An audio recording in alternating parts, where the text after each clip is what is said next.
বাংলাদেশ ক্রিকেটে শেষ হয়েছে তামিম ইকবাল অধ্যায়। আইসিসি চ্যাম্পিয়ন্স ট্রফিতে তামিম খেলতে পারেন এমন আলোচনা হচ্ছিল। জাতীয় দলের নির্বাচকরা তাকে ফেরাতে চেষ্টাও চালিয়েছিলেন। অবশেষে শুক্রবার ফেসবুকে এক স্ট্যাটাসে তামিম নিশ্চিত করেন, জাতীয় দলের হয়ে আর মাঠে নামছেন না বাংলাদেশ ক্রিকেটের সর্বকালের সেরা ওপেনার। এই ঘোষণার মধ্য দিয়ে ইতি ঘটল তামিমের আন্তর্জাতিক ক্যারিয়ারের। তামিমের পর পঞ্চপাণ্ডবের আরেক পাণ্ডব সাকিব আল হাসানেরও বিদায় ঘণ্টা বেজে গেছে। গত বছর ভারত সফরে সাকিব জানিয়েছিলেন, যুক্তরাষ্ট্র ওয়েস্ট ইন্ডিজে হওয়া টি-20 বিশ্বকাপেই তিনি শেষ ম্যাচ খেলে ফেলেছেন। অক্টোবরে দেশের মাটিতে দক্ষিণ আফ্রিকার বিপক্ষে শেষ টেস্ট খেলতে চান সাকিব।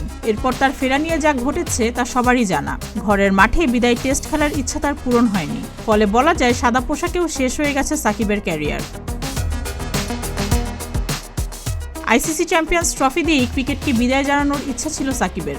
দেশের জার্সিতে সাকিবের খেলার সুযোগ ছিল বিদেশের মাটিতে, কিন্তু বোলিং অ্যাকশনের কারণে সেই সুযোগও শেষ হয়ে গেছে।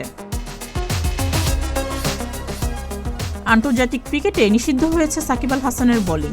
গত 21 ডিসেম্বর চেন্নাইয়ে দেওয়া দ্বিতীয়বারের মতো বোলিং অ্যাকশন পরীক্ষায়ও ব্যর্থ হয়েছেন তিনি। ফলে আন্তর্জাতিক ক্রিকেটে আপাতত বল করতে পারবেন না বাঁহাতি এই স্পিনার। চেন্নাইয়ে পরীক্ষায় দেখা গেছে, বল করার সময় সাকিবের কোনই 25 ডিগ্রি বা তার বেশি ভেঙেছে। আইসিসির নিয়ম অনুযায়ী একজন বোলার সর্বোচ্চ 15 ডিগ্রি পর্যন্ত তার কোনই বাঁকাতে পারবেন। আইসিসি চ্যাম্পিয়ন্স ট্রফির জন্য 15 সদস্যের বাংলাদেশ দল ঘোষণা করা হয়েছে কিছুক্ষণ আগে, যেখানে সাকিব আল হাসানকে বাদ দিয়েই দল ঘোষণা করা হয়েছে।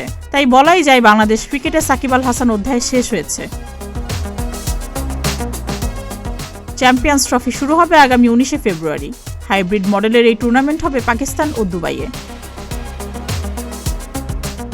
সুস্মিতা, প্রতিদিনের বাংলাদেশ।